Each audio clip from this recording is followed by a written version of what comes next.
আল্লাহর হুকুমে আল্লাহর নবী হিজরত করতে মদিনায় যাবেন কার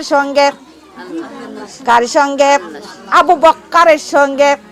এটা আল্লাহ তাআলা বলে দিলেন, বন্ধু তুমি একা আইছো না, আবু বক্কারকে সঙ্গে আনো। জোরে বলে সুবহানাল্লাহ। আবু বক্কারের বাড়িতে আল্লাহর নবী রাত্রি চলে গেল। যাই আবু বক্কার বলে একবার ডাক দিল, আর এক ডাকে আবু বক্কার জেগে ওরে ঘরে খুলে বেরিয়ে এলো। তখন আমার নবী বলেন, আবু বক্কার তুমি কি ঘুমাও নাই? আবু বক্কার বলে, আল্লাহর নবী কেমন করে ঘুমাইব? আল্লাহর নবী যদি একবার আমার ডাক দেয়, দ্বিতীয়বার যদি ডাক দেয়, আমি যদি ঘুম এসে যায় না জানতে পারি, আমি যদি না উঠতে পারি, না জানি আমার নবী বিপদে পড়তে পারে। তাই আমার নবীর জন্যই আমি ঘুমাই নে গো নবী, আমি দরজার সঙ্গে পেটে লাগিয়ে দাঁড়াইয়া থাকি। জোরে বলে সুবহানাল্লাহ। হে দুনিয়ারে মা বোন গো, আবু বক্কর বললেন, কি হয়েছে গো নবী? নবীজি বললেন, আবু বক্কর আল্লাহর হুকুম, আল্লাহ যেতে বলেছে মদিনায়, এখনই মদিনায় যেতে হবে, আমার সঙ্গে তুমি চলো। আবু বক্কর কথা নাই বার্তা নাই, নবীজির সঙ্গে রওনা হচ্ছেন।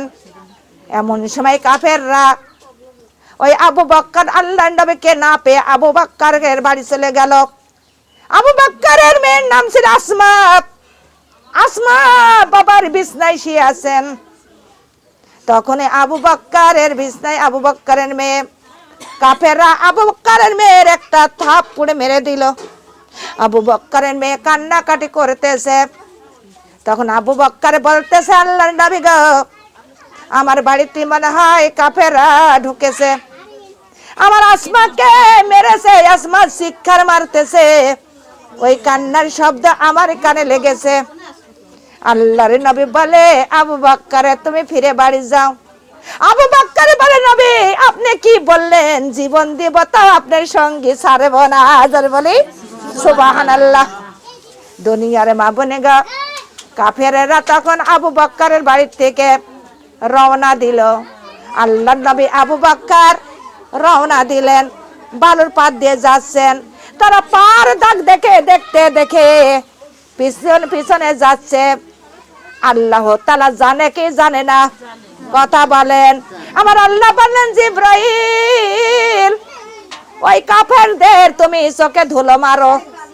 চোখে বালু একটু ছিটাইয়া দিল, চোখের মধ্যে বালু চলে গেল। আর ওই ফাঁকে আল্লাহর নবী আবু বক্কর ওই একটা পাহাড়ের মধ্যে চলে গেল, পাহাড়ে উঠে গেল। পাহাড়ে যাইয়া একটা গুহার মধ্যে আবু বক্কর বসে আছেন। আল্লাহর নবী আবু বক্করে হাঁটুর পারে মাথা রেখে তিনি একটু বিশ্রাম নিচ্ছেন। এমন সময় দেখে ওই গুহার মধ্যে কতটি ছিদ্র করা আছে। আবু বক্কর ছিদ্রগুলো সব বন্ধ করে দিলেন। বন্ধ করে দিয়ে আবু বক্কর বসে আছেন। এমন সময় ওই পাহাড়ে ছিল একটা অজাগার সাপ। ওই সাপটা আল্লাহর নবী দেখার জন্য যুগ যুগ বছর ধরে আছে ওই পাহাড়ে। কিন্তু এই সাপটা টের পেল যে আল্লাহর নবী আজকে গুহার মধ্যে এসেছে। সাপটাই আল্লাহর কাছে বলল, আল্লাহ আমি আপনার বন্ধু আমার আখিরি নবীকে এক নজর দেখতে চাই। আল্লাহ বলতেছে, হুকুম দিলাম তুমি দেখো। তখনই অজাগার সাপ বলতেছে, ও মাবুদ, কতটি ছিদ্র করে রেখেছিলাম, একটা ছিদ্রও নাই, সবই বন্ধ করে দিছে, একটা ছিদ্র আছে, ওই ছিদ্র আবু বক্করের পায়ের গোড়ালি দিয়ে আটকে রাখছে, দেখার ক্ষমতা নাই। আল্লাহ বলতেছে, ও অজাগার সাপ, তুমি আবু বক্করের পায়ে কামড় মেরে দাও, তাহলে পাউডা সরাবে, আমার নবীকে এক নজরে দেখতে পারবে।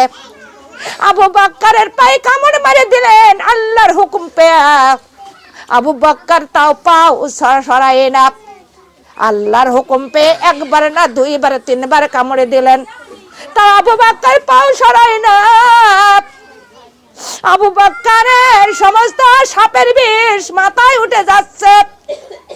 আবু বকর ফুপায়ে ফুপায়ে কাঁদতেছেন। আল্লাহর নবী একটু ঘুমিয়ে পড়েছে, তাও নবীকে ডাক দেয় না, কয় জীবন দিব তাও নবীর সঙ্গে ছাড়ব না, আমার নবীর কিছু ক্ষতি হতে দেব না। আবু বকর কান্দে, তার চোখের পানি এক ফুটে আমার নবীর মুখের উপরে পড়ে গেল। আবু বকর চোখের পানি যখন নবীর মুখের উপর পড়ে, আমার নবীজি চেতন হয়ে গেল। চেতন হয়ে বলে, আবু বকর রে, তুমি কাঁদতেছো কেন, তোমার চোখে পানি? আবু বকর বলেন, আল্লাহর নবী গো, আমার একবার না দুইবার না তিনবার অজগর সাপে কামড়ে মেরেছে, কিন্তু তা আমি পাও সরাই নাই। আল্লাহর নবী বলে, আবু বকর তুমি কেন পাও সরাও নাই? আমার কাছে এত বেলা কেন বলো নাই? আল্লাহর নবী সঙ্গে সঙ্গে মুখের থুতু নিয়ে আবু বকরের পায়ে লাগিয়ে দিলেন। সমস্ত বিষ আবু বকরের পানি হয়ে গেল। জোরে বলে সুবহানাল্লাহ। আল্লাহর নবী বললেন, আবু বকর তুমি আমার কাছে একবার যদি বলতে, তোমার এতটুকু বিষও উঠতো না। আবু বকর বলে, আল্লাহর নবী আপনার যদি কোনো বিপদ হয়ে যেত, তাই আমি, আপনি একটু বিশ্রাম নিয়েছেন, ঘুমিয়ে পড়েছেন, তাই আমি আপনার ডাক দিই নাই। জোরে বলে সুবহানাল্লাহ।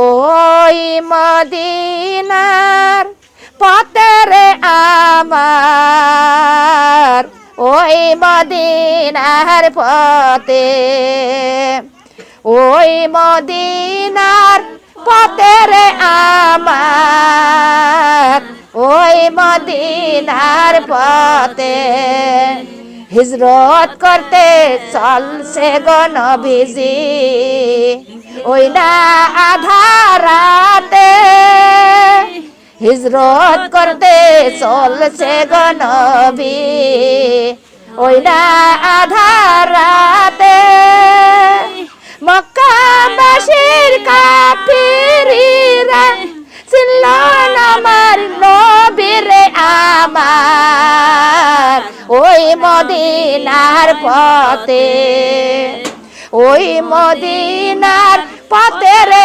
আমার, ওই মদিনার পথে কাফেরের ভয়েতে নবীজি পলালেন গুহাতে,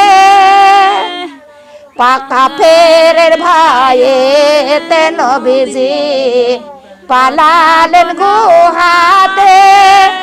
মাকির আশা জাল বুনাইল, মাকির আশা জাল বুনাইল, ওই না গুহার মুখের আমার, ওই মদিনার পথে, ওই মদিনার পথের আমার, ওই মদিনার পথে কবুতরে টেরে পাইল, ওই না গুহার মুখে, কবুতরে টেরে পাইল নবীজির গুহাতে।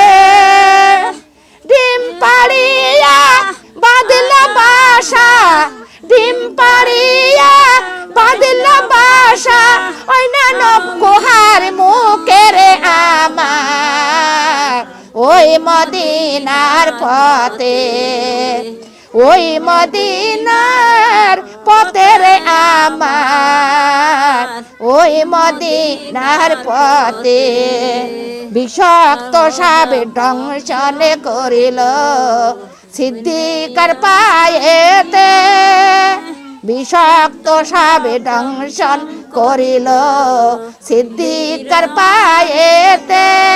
সেই না বিষ পানি হইল, সেই না বিষ পানি হইল নবীজির থুতু তেরে আমার, ওই মদিনার পথে, ওই মদিনার পথে রে আমার ওই মদিনার পথে মদিনায় পৌঁছাইল নবীজি ছয় সালামতে মদিনায় পৌঁছাইল নবীজি ছয় সালামতে মদিনা পাশে পাইলর মানিক মদিনা পাশে পাইলর মানিক দিলেতে খুশি তেরে আমার ওই মদিনার পথে ওই মদিনার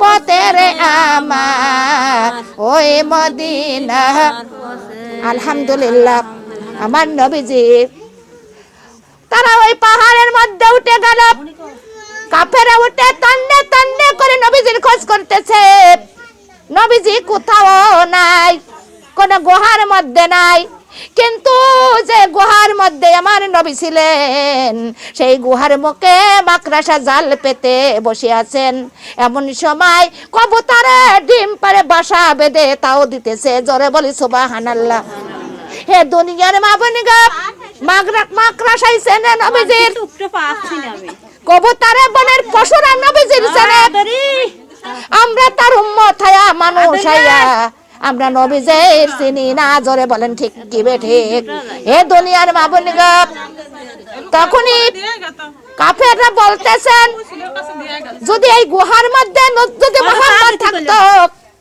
তাহলে মাকড়সার জাল থাকতো না যদি মুহাম্মদ এই গুহার মধ্যে থাকে কিন্তু কবুতর ডিম পাড়ে বাসা বাঁধতো না তাহলে বাসাটা ভেঙে যেত কিন্তু আল্লাহ জানে কি জানে না কথা বলেন আল্লাহ তাআলা জানে আমার আল্লাহ তার বন্ধুর কোনো ক্ষতি হতে দেবে জোরে বলেন আমার নবীজি তখন ওই কাফেররা চলে গেল নবীজি আবু বকর পাহাড়ের থেকে গুহার থেকে বেরিয়ে চুপে চুপে হাঁটতেছেন আর পিছনে শুধু তাকাইতেছেন কোথায় তাকাচ্ছে পিছনের দিকে তাকাইছে মানে জন্মভূমি ছেড়ে নবী মদিনাতে যায় জন্মভূমি ছেড়ে নবী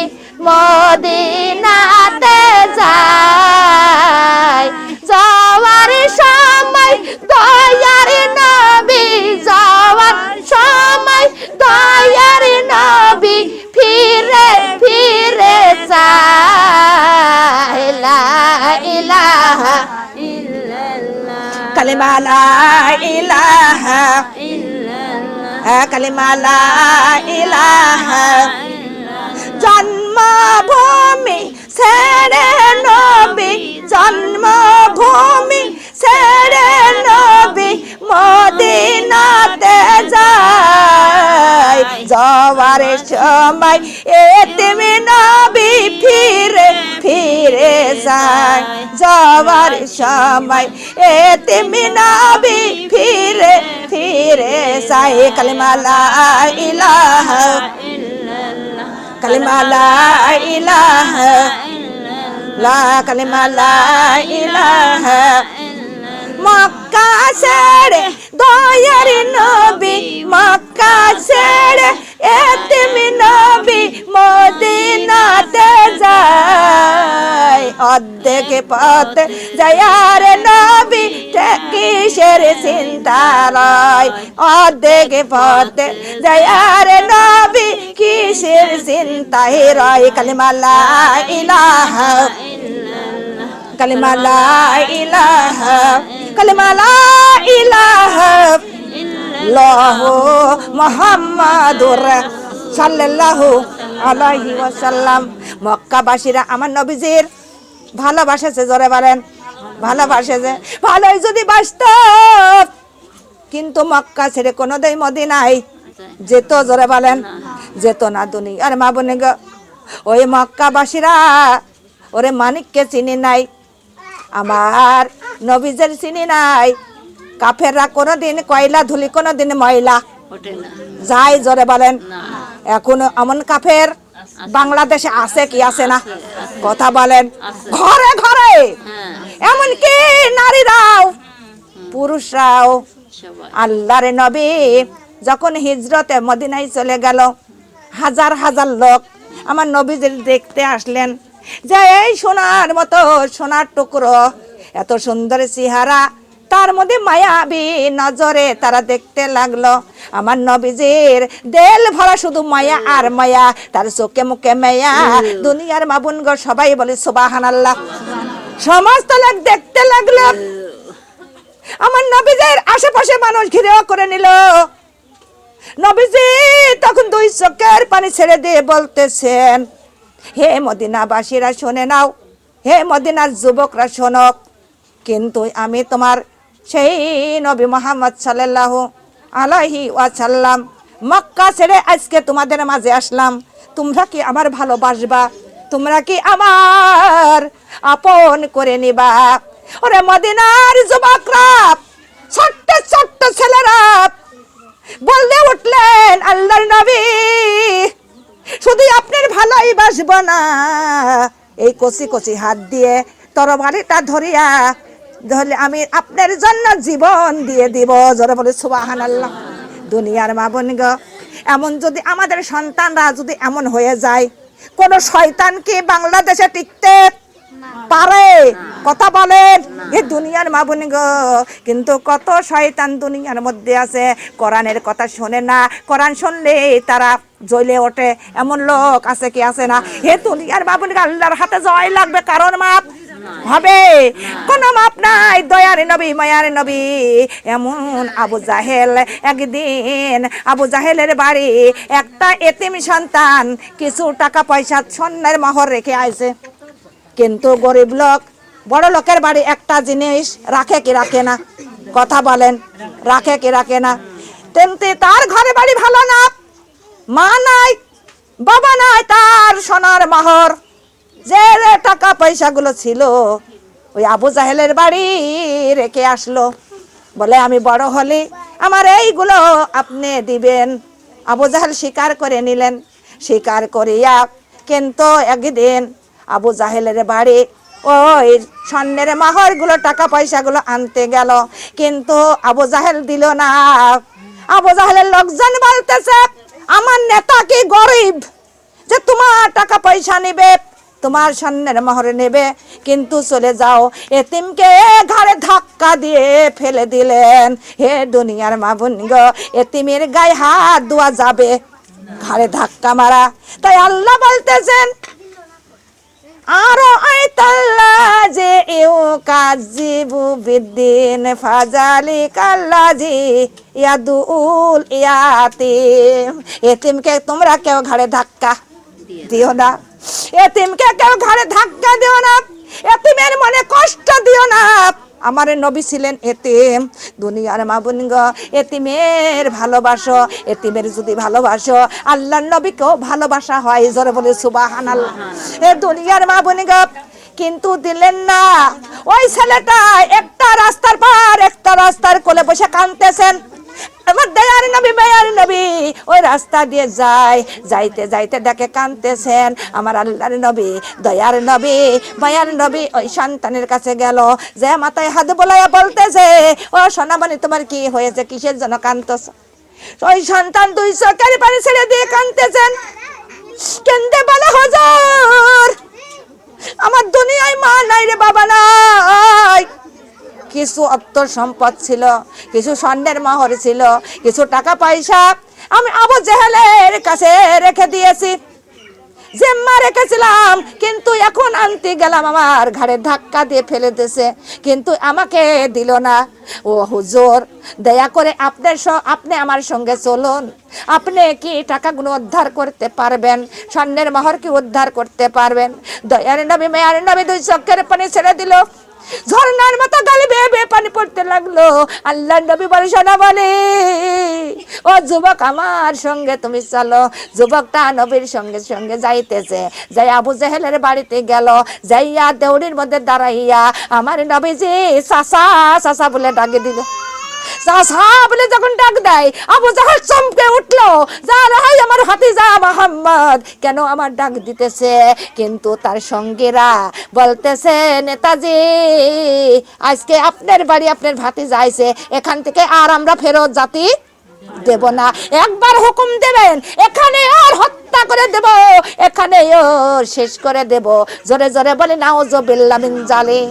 দুনিয়ার মা বোন গো, আবু জাহেল বাড়ি বেরিয়ে এলো। আবু জাহেল এসে দেখে ওই সেই এতিম সন্তানটা নিয়ে আমার নবী দাঁড়িয়ে আছে। আমার নবীর যে একবার নজর করলো, আবু জাহেলের পিছনে তার কর্মীরা দাঁড়িয়ে আছে। আবু জাহেল একবার দয়ার নবী মায়ার উজু তাকাইলো, এক দিয়ে তাকাইয়া আছে। তাকিয়া ওই আবু জাহেল ঘরের মধ্যে চলে গেল। ঘরের মধ্যে যাইয়া সেই সোনার মাহর টাকা পয়সা গুলো নিয়ে ওই এতিম সন্তানের হাতে জিম্মা দিয়ে দিল। জোরে বলে সুবহানাল্লাহ। আমার নবী চলে আসলো এতিম সন্তানের নিয়ে। তখন ওই আবু জাহেলের কর্মীরা বলতেছে, নেতাজি আপনি কথা না বার্তা নাই কেন? সোনার মাহর কেন, টাকা পয়সায় আপনি চুপ করে দিয়ে দিলেন? আপনি একবার যদি হুকুম করতেন মুহাম্মাদের, এখান থেকে এক পাও যাইতে দিতাম না। দুনিয়ার মা বোন গো, আবু জাহেল বলতেছে, ও কর্মীরা, ওরে মুহাম্মাদের দিক একবার তাকায়া দেখি, দুই পাশে দুইটা বাঘ হাউ করে বসে আছে। দুইটা বাঘ একবার জিভে বাই করে, একবার গালের মধ্যে নেয়, দাঁতগুলো কিরমির কিরমির করতেছে। ওরে চোখ দুটো বড় বড় করে আছে। এখানে যদি একটা মিথ্যা কথা আমি বলতাম, ওই বাঘ আমাকে এখনই গ্যারেজ করে ফেলতো, আমার কেউ ঠেকাইতে পারতো না। কিন্তু ওর সাথে তোমারও হয়তো কিনা, জোরে বলেন। ওরে আমার শুধু হইতো না, গিলতো না, তোমাদেরও গিলে ফেলতো।